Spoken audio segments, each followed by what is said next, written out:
Hello.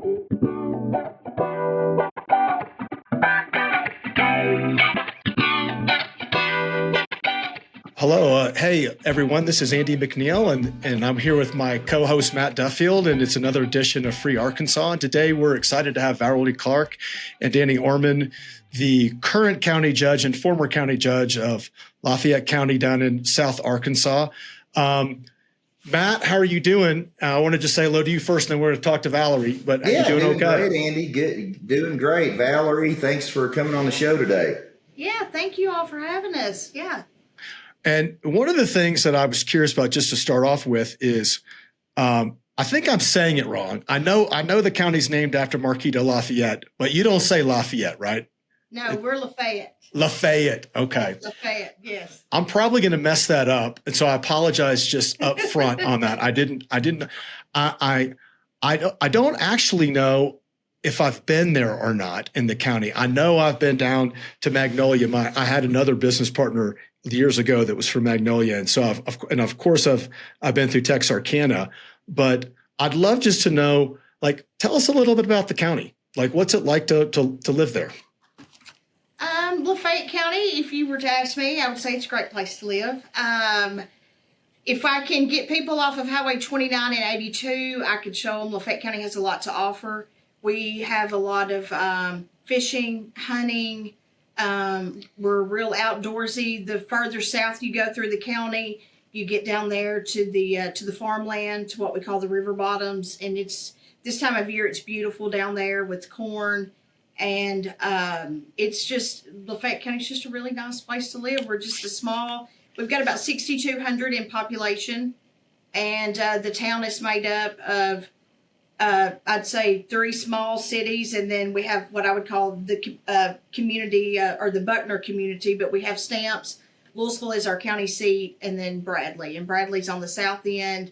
And then Louisville and Stamps and Buckner are all north of 82. So, it's probably a quiet place, right? And so with all this talk of lithium and the investment that I guess gets talked about a lot, what's it like? And what's it like where people are just talking about this all the time, where it just hasn't? I know it's about to happen, but like all the talk.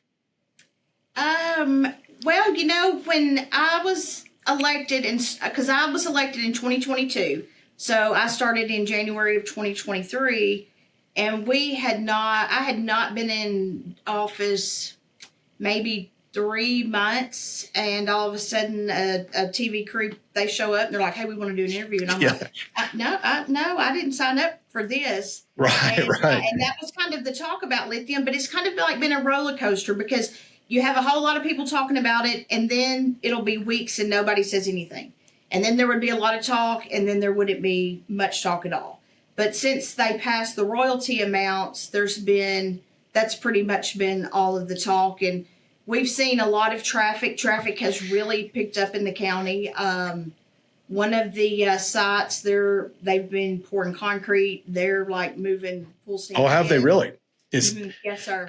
Interesting. Well, up in Polk County, where we're from, and this is not the same, but we had this promise of this big casino that was going to come in. Perhaps you've heard about this, and it was it was not a little controversial. It was a lot controversial, but it really threw all the elected officials into the limelight because they had to pick a side, And so, down there, is everybody just all thumbs up on the lithium, or are there some people who are like, don't really want to see things change? Well, yes, we do. We have both. There are some people who they're just very content with the way the county is right now. Right. And I respect that 100%. And, there are people that have concerns about the plants coming in, the environmental concerns, the water concerns. Is it going to affect the aquifer? And because the majority of the people that live in the county down here, we're all on well water. Okay. We have 2 communities that have rural water, and that's it. Most everybody else is on well water. And so I understand their concerns, and I respect those 100%. But for the most part, I think the people are ready. They're ready to see something positive happen here. They're ready for a change now. They don't want a big change, but they are ready for some type of a change. I went and looked up a number of statistics, and I don't know. I'm just going to read them off just to sort of like to set the stage. And if I get any wrong, just let me know. But so like you said, 6,200 people in the county, and so I went and did some math, and that would sort of like, I don't know the exact number, but let's say somewhere between 2,000 and 3,000 people like in the workforce. Would that sound about right? Give or take? Yeah. And the largest employer is the school district, Yes. And then the nursing home. Mm-hmm. And the Sonic is number 8, so and I think there's only one grocery store there. Is that right in the county? Yes, there's only one grocery store, and the Sonic has since closed down. So so the Sonic's no longer the Yes. And I don't know if this is right, but from some of the census data, it shows permits, and it shows that there was 0 building permits issued in 2024. Does that sound right, or is that probably wrong? No, well, as far as the county, because we don't have, the only permits we have in the county is for like large load permits, and they're just the road permits, and we do not charge for those. My quorum court, they said, if you don't charge, then there's no excuse why they can't get a permit. Got it. And the permit, it protects the road department, it protects the roads, and that's the only permit that the county actually has. I see. So if you want to build something, this is a little bit like Yale County. You can build whatever you want. Pretty much, yes, sir. I like that. Yeah, I like the way that works. One more little tee up, because I think this will set the stage, because I think it's pretty interesting. So in the state of Arkansas, you guys, y'all may know this, but our total GDP last year was about $150 billion. And so just to put that in like perspective, Texas is 18 times the size of Arkansas. And every surrounding state is at least 2 times Arkansas, except for Mississippi. So Mississippi is the only one that's sort of in the same boat. And of that, 10 counties in the state of Arkansas make up almost like right at 70% of the GDP. So, and Lafayette County is 71 out of 75 with $181 million in, it wasn't last year's, but the year before. So it may have changed a little bit. And so to me, what's so interesting is if they build this is it a $1.6 billion plant that's going in close to Louisville? Yes. Is that the one where they're pouring concrete already? No, sir. No concrete yet. No, not on the 1.6 that you're talking about. No, sir. Because that would change the county's economics tenfold. It's mind boggling to me, yes. And so, and I've got a bunch of questions about that, but Matt, I'm going to let you jump in and ask a few. Yeah. Valarie, could you kind of just in layman's terms for those listening that don't know a lot about this lithium project, could you kind of explain like the infrastructure that's coming and how many jobs that's going to bring to your area? Well, from the construction phase of the facilities, they're talking about employing around 500 per site, and that's just the construction phase. And then once the construction phase is over, they've set roughly about 100 permanent jobs once the plants and the facilities are built and going. So basically, I mean, you're looking at about 300 good solid jobs here once the construction is over. So how many different lithium sites are there going to be? Well, right now there's going to be 2 lithium sites. You have Standard Lithium, and then you have ExxonMobil. But then we also have a bromine site, and that's where Tetra Technologies is going to be. Okay. Are they in proximity? Are they by each other? Are they different areas? Or the Tetra facility is on the east side of the county. It's bordering Columbia County. And then the ExxonMobil site and Standard Lithium site, they're on Highway 29 South. And so once you cross over the railroad tracks in Louisville and just go south on 29, both of those facilities are going to be down there off of 29. Okay. Mm-hmm. So the Exxon and the Standard are going to be close, but then the bromine plant, like I said, is on the other end of the other side of the county. Okay. And didn't Chevron just buy a whole chunk of mineral rights down there as well? Now, I think they did in Miller County, but not here in But not Lafayette there. County. Yeah. Okay.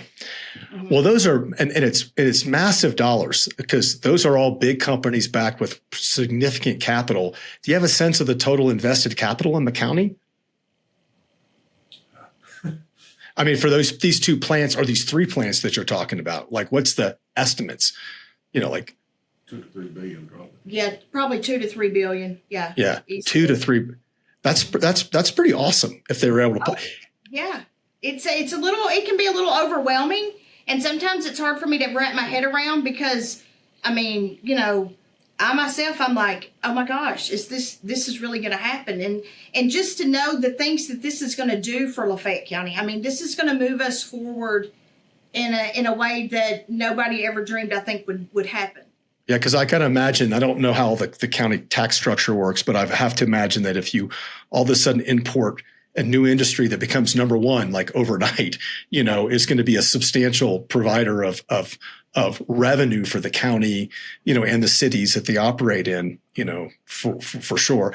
For people to understand these plants that are going in that we're talking about now, explain what what they're actually doing, like in layman's terms. Well, I don't know. I may have to have Danny help me Okay.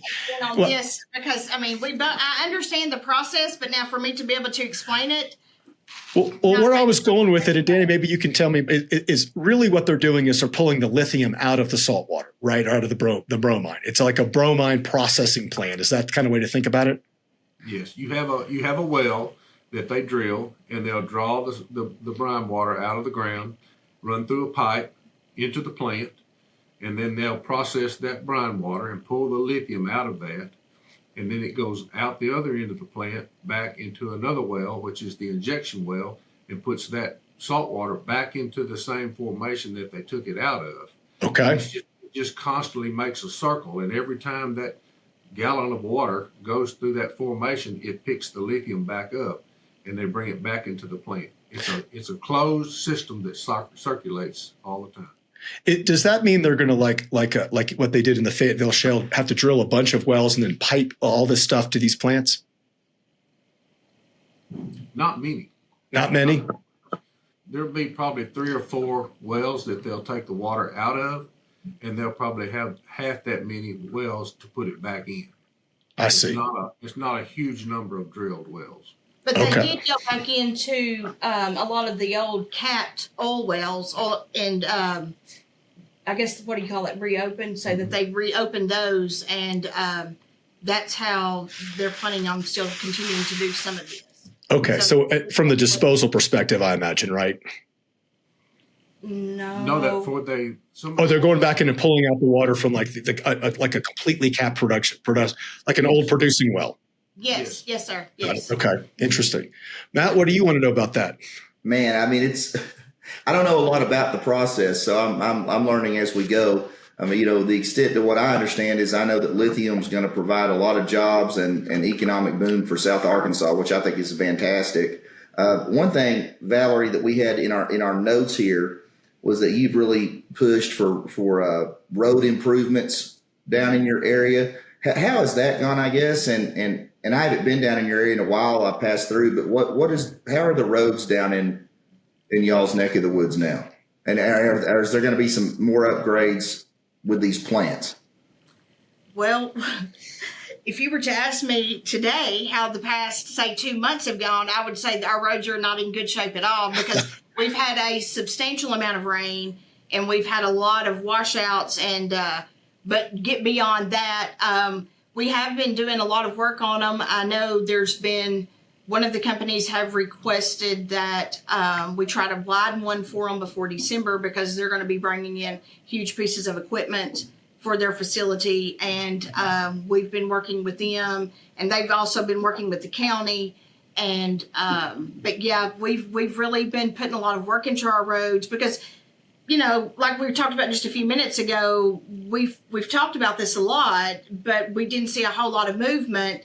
And once the royalty got passed, I mean, it's moving at a pretty fast pace. Yeah, and then infrastructure wise, the county was able to receive a $500,000 planning grant, and with part of that grant money, we're working on trying to figure out rural water for the county, and naturally, we've had power has also been an issue, and it's just because when you live in such a rural area, you don't think about trying to upgrade those things at all until something like this happens. Well, when something like this happens, everybody needs it right now. Of course. And, and power and water are just, I can honestly say, they're just two of the things you can't snap your finger and get right now. No, well, I mean, and if you were to think about the ecosystem of this, I mean, you pull the lithium out and then you start talking about battery construction, battery recycling, and all the other, let's say the add-on and tangential industries that go along with this that might want to be located nearby. It could have a follow-on effect over the years. When you hear at these different companies talking about their investments here, do you ever hear anything about like the price of lithium? Is it a little bit like, do you have a sense it could be boom and bust, or is it, I don't really know much about that, but I'm curious if you have a perspective or hear people talk about it. They have talked about it in several of the oil and gas commission meetings that we've attended, and the last ones they talked about it being low, but and it was really high. I don't know, several years ago, I guess the price was really high. Now the price has dropped. I don't know. I'm not going to lie about it. I don't know a whole lot about that side either, but I don't know if it's kind of like oil and gas, one day it's high, one day it's low. I'm not certain. Well, I went and looked at the last 5 years of the pricing, and one of the things I find really interesting, it was like, it's hard for me to actually articulate what it is because it's expressed in Chinese, whatever their currency is, which I should know, but it's expressed in the Chinese currency. And so it's like a number that's like in the tens of thousands, because it's on a per ton basis, and it did spike and go up. But, what I found interesting about that is that, the reason I suspect it is because China's producing most of it. Right. And if you want to buy it, you're having to pay in Chinese dollars, and so, how does it feel to be like the epicenter of like U.S. energy security in some ways? Oh, well, to me, that's very exciting just to know that we're going to be able to kind of like set that footprint as, being able to produce this in Arkansas, number one, and inside the United States, and to be that model for people to, go, oh my goodness, the United States, like we can hold our own, and then we can be competitive with with like China. And I think that speaks volumes for not only Arkansas, but for the United States as a whole. Oh yeah, I think it's pretty cool. Well, I have another follow-on question that, Matt, I'm going to throw back to you. I'm curious. I went and looked up and this happened a little bit in Arkansas, I would say too. And I'll link them together. But I went and looked at what went on in North Dakota when they had the Bakken play that was up there and all the explosion of things that are up there. And the unemployment dropped like a stone. And I got to imagine your unemployment rate's already pretty low down there anyway. So if you have 500 more jobs, one of my questions is where are these people going to come from? But here's what it did. It massively increased their GDP and their tax revenue. It increased the wages. That's all pop. Increased the property value. Again, positive. But it also had a housing shortage. It put pressure on the school systems. It put a big strain on infrastructure, which I'm sure is like a big worry. And of course, there's environmental impacts. And I'm curious, as it relates to infrastructure and environmental impacts, being the county judge, how are you trying to balance all this stuff? I know it's coming. It's not there yet. So it's hard to point at like, oh, why someone's upset. But like, are you worried about these things? I don't want to say that I'm worried about them. It's been a lot to have to think about because we've been trying to, think in the future when we really wasn't sure if this was going to, I knew it was going to happen. I knew deep down this was going to happen for Lafayette County. But when it was all just talk, we were still trying to plan for it to happen. Right. And so as far as the environmental side of it, we've actually been having a lot of sit downs with Standard Lithium Tetra Technologies, ExxonMobil's, and even with Pantera, and just bringing those conversations to the table to make sure that everybody's on the same page. And that has helped me tremendously. I mean, I was the circuit clerk here for 8 years, and when I ran for judge, I would have never dreamed this was going to happen. And so when people started talking about environmental stuff, I'm like, you're like, what? Yeah. Well, I mean, I was involved with the, here in the Fayetteville Shale, and, and it's super positive for so many reasons, and created jobs and all sorts of things. But you also had, up there anyway, at the time, there was so much water usage for fracking oil, natural gas wells, that you had like water pipes running everywhere, and, people having like little mini earthquakes and things like that. And so eventually it got people stirred up on certain locations. It took them a little while because it had so many positive things. But that's still, those things are really difficult because because someone's got to build the new homes, right? And that labor's got to come from somewhere, right? So you just start adding it all, and 500 probably means 1,500, and that's like half the workforce right there in the county. Yeah. Matt, what are you thinking? What's the hotel situation like down there, Valerie? Do you guys have some hotels down there for all these workers to stay in? We have one. Randy, we've got our new business venture. Yes, we got. That was our hidden agenda, how we go down there and participate in the whole thing. And yeah.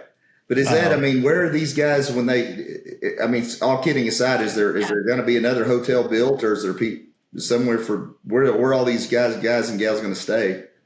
Well, when I was talking about that planning grant, we also, I contracted with a group called Retail Strategies, and they have really taken the lead on that and trying to get the word out for us and try to, get people to look at the size of our county so we can have like a motel, another grocery store, and things like that.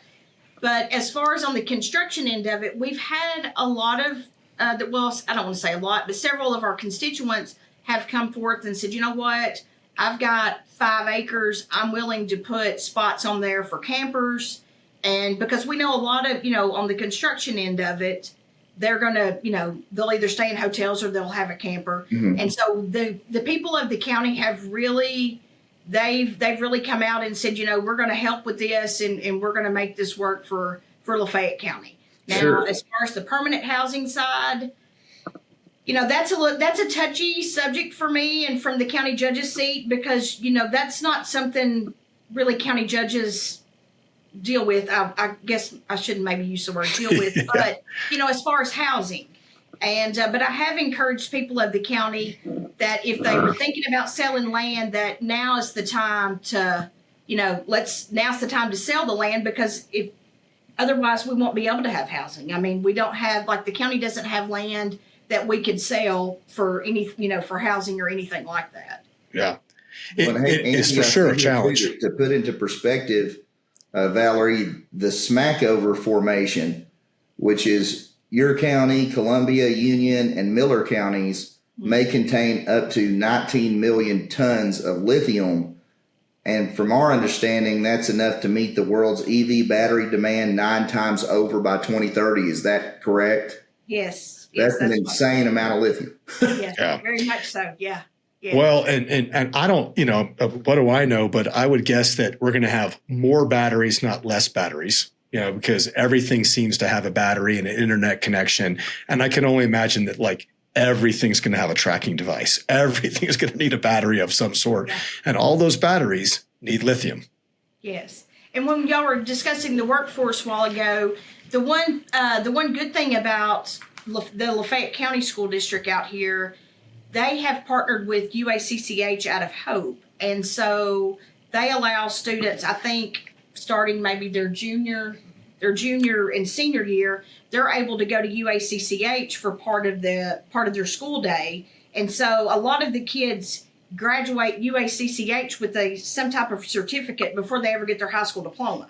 And so the schools and these lithium companies, they've been working with UACCH and discussing the curriculum that these kids will need. So we're hoping that by the time the construction phase is over and the plants are up and running, that several of the kids that are that live here within the county will take advantage of this and get those certificates and get those diplomas that these companies are going to require so that they can get out of high school and go straight to, the job force and have a really, really good job. For these facilities, do you have a sense of their energy needs? I know you talked about that a little earlier. As I understand it, they're decommissioning one of the coal plants down there. I don't know if that's true or not. I don't actually know the energy situation, but do they consume a lot of energy, these plants, as far as you know? Yes, yes, sir. I think they're going to consume a lot. All the pumps that'll be out into the field, all the telecommunications, everything will have to have electricity, and of course the operation of the plant also. So they will be a large consumer of power. Interesting. Is that something that's also, it's a problem that has to be solved down the road to make sure there's sufficient power in the whole region? Yes, sir. And those talks are going on currently. I'm switching gears a little bit. I'm curious when the royalty rate was I read in the paper when they did that there were some people that weren't happy, but are the most folks happy with that or unhappy with the way that because I guess there's 2 royalties now on 2 production units that have been decided. And I'm going to take a guess that once they've set a precedent, it's going to be the same for everything. I could be wrong, but are people happy, unhappy? Well, that's a mixed bag. Yeah, well, yes, I think so. And I tried to stay as far away from that as I could because I would tell people, look, I don't have a dog in that. I mean, my family, we don't have any minerals. We're not going to receive any royalties. And I didn't want to put the county in a bad light and people think, oh, well, she's only for the company and she doesn't care that the rate's low. And I didn't want the companies to think, oh, she's for the people and she wants, the high rate because right. I honestly didn't know enough about it to even understand it myself. Got it. Several of the people that I know that have been unhappy with the royalty rate are individuals and companies that they don't even reside here in the county, and some of them don't even reside in the state. I see. And okay. So, it's hard for me to understand that side when you don't contribute back to the state of Arkansas, period. That's right. You're not giving anything back to the county. Well, one of the things, and Matt, you might know a little bit about this as well. And I don't exactly know. I don't know if it's in the Generating Arkansas Jobs Act that was the Act 373 or is the state senator from Texas? Is it Steve Crowell? Is that the state senator?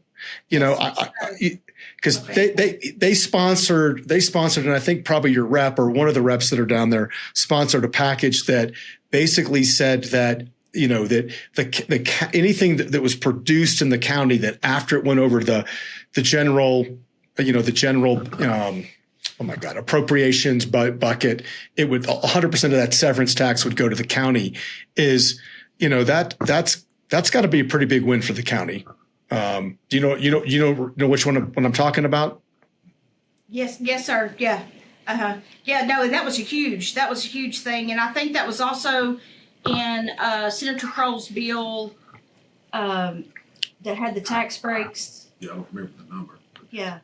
Yeah, because tax breaks in it as well for companies if I think anything pretty much involved with lithium, but just the severance tax alone will be huge, and it will be huge not only for the county but also for our school districts as well. Yeah, because Matt, are you familiar? Do you remember those bills? I don't know if those stuff you worked on. I do remember it, and by the way, your senator's a really good guy. He is super good guy. I think he came in the same time I did, so I got to know him through that. And we're on different ends of the chamber, so I don't see him all the time, but very, very personable. And by the way, heck of a Christmas lights. Oh yeah, no doubt. Yes, sir. Yeah, right. I'm jealous. I always thought that'd be neat to do here, but he is the man. If I'm ever going to do it, I'm going to talk to him. But no, I do remember that, Andy, and I think what's exciting too, just looking at South Arkansas as a whole, because I'm sure you guys know how eclectic the state of Arkansas is, and there's this mindset, or there was this mindset, and I think this lithium boom is certainly shifting that. There was this mindset where South Arkansas, in a view, could be left behind because you didn't have the industry there like different areas of the state, and some have the same or less.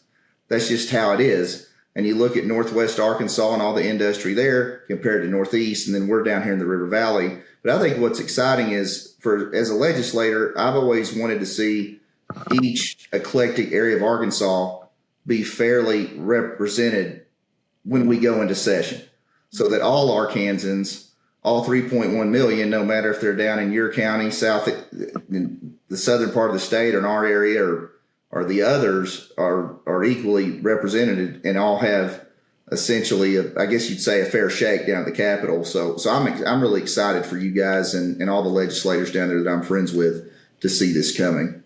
Yeah, and Senator Kroll and Representative Andrews both, they've done a really good job of, staying in touch with me and my office. And, I know for a fact I could call either one of them, and if they don't answer immediately, they will call me or text me right back. And that, I know there's a lot of county officials that may not have that type of bond with their senator and representatives. And by that, I'm very grateful for those two, because they have really been good to not only me and my office, but to the county. Those are two good guys. And, Rep Andrews, he's an auctioneer, right? So yes, you could have him auction off the you could do the auctioneer thing. But no, those are two really good guys. I'm glad to hear that it's going well. And not to pick on the state, but could the state be doing more? Is there other things that you look at and say we should be doing more? Is that directed towards me? Well, it's either one. Yeah. No, I think, Andy, we can always do more, but I think it's important. One thing I see is people tend to concentrate on the negative, but I think it's important. We need to look at it from all sides, but I think it's important to see how far Arkansas has come. I'm born and raised here. I was born here in Russellville in 1983, and to see where, I'll just speak for Russellville, to see where Russellville has come, our downtown area, and just everything, how we just continually improve. And you drive around Russellville, there's not very many empty buildings anymore. Not many. We're like any area. There's those certain buildings where, in our case, the Steak and Shake tried to go and other things. Now there's places there, but it's like there's certain areas where it just seems like nothing essentially is going to work in that location. But those are minimal. So I think but it's just important. And I think in your area with this lithium coming, we got to celebrate the victories too, and not just always look at the negative, because guys, what a tremendous deal. Like these stats we said earlier, I got to read it again here. It was 19 million tons of lithium. And so this is what I love about this too, Andy, is this is a domestic business victory here. Oh, yeah. This is American, I don't say American made lithium, we'll say American found lithium. And we're anything we can do that's American homegrown, I'm all for. Yeah, sure. Well, the reason I say it like I do is that, and I think this is what they were trying to do in the bill, is there's lithium in Texas and there's lithium in Louisiana. And, you'd like to think that we beat them to the punch, and we're the first mover. And if we can do that by creating whatever it is, incentives, rewards, whatever the little pixie dust is, that will be better for the state versus if, Texas beats us to it, and so, one of the things I always sort of pick on is Texas, and this is not related to lithium per se, but to data centers, but Texas has got that massive project that's $100 billion investment in Abilene, Texas. $100 billion, just unbelievable, and so it's two sections. It's 1,200 acres of a site, all dedicated to AI tools, and so I love the idea that down there we would increase the power so that we can build these plants and then tack on all the other industries that go along with them, because that's a great long-term vision, as opposed to the battery recycling going across the border into Louisiana, so, I do think we have to continue to look at how we incentivize these people to kind of come here, and so, but we're excited about all the change that's going on down there. That seems like it's going to be hopefully really good for everybody. Well, Danny kind of refers to it as the Walmart effect. Yes. You know, you can build a Walmart anywhere, and within a few years, you have all the other stores that build around it. Correct. That's what's going to happen here in our county, you know, and you talked earlier about legislation and what could have been done or should have been done. But I think that we've made the first right step. And then if there's other legislation, you can work on that later on. As things Sure. come along, you'll understand what they may need, what we may need in the county. And those issues can be worked on at the next session and continued on through the years, because it's a 20-year project that they have talked about. So, you know, we got 20 years of hopefully good things happening here in the county, and the judge has done a great job taking the leadership role in that and making sure that everything takes place like it should. And it's a good time for all of us. Yeah, that's really awesome. I hope it comes to fruition. Matt, you got any last things that you'd like to ask her? No, I think really enjoyed it today. Really educational, and I look forward to coming down. I'd love to come down and see y'all's county and visit my buddy Steve and Wade sometime down there and see that. Yeah, well, please, I mean, hey, anytime you're down here, please stop by. Yeah, I would love to show you around Lafayette County. I will. Yeah. Yeah. Well, and if you have a pie eating contest, Matt has been going. He's done a few of those in the state, and I don't think he's won yet, but No. He's had some very stiff competition. No, there's some guys that can put the food down at these Just put it competitions. Judge Clark and Judge Orman, thank you very much for your time. I really appreciate you spending the time with us and talking about what's going on in your neck of the woods, and for all the things you're doing for Arkansas and your county. We just wanted to say thank you. Well, no, thank you all. Thank you both very much for having me. I've enjoyed it. I love talking about Lafayette County, and I love talking about the positive changes that are coming to my county.